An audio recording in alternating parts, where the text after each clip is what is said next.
জোর করে কোনোদিনই কোনো সম্পর্ক টেকে না। সম্পর্ক বাঁচাতে গেলে দুজন মানুষকে সমানভাবে এফোর্ট দিতে হয়, দুজনকে সমানভাবে ভালোবাসা দেখাতে হয়। ভালোবাসলে ভালোবাসার মানুষটিকে জীবনের সবচেয়ে গুরুত্বপূর্ণ মানুষ বানাতে হয়। জীবনের শেষ দিন পর্যন্ত একে অপরকে বিশ্বাস করতে হয়, সম্মান করতে হয়। একে অপরকে বোঝাতে হবে যে সে মানুষটা কতটা গুরুত্বপূর্ণ। একে অপরকে বোঝাতে হবে যে তার থাকাতে জীবন কতটা স্পেশাল ফিল হয়।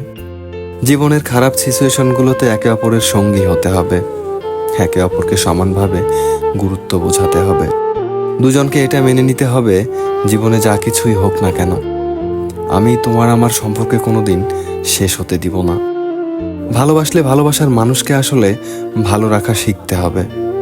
সম্পর্কে পূর্ণতা দিতে হলে হাজারো বাধা আসবে, যাই হয়ে যাক শুধু হাত ধরে বলতে হবে তুমি শুধু আমারই শেষ জীবন পর্যন্ত। আর তখনই ভালোবাসা হয়ে উঠবে সার্থক এবং সুন্দর।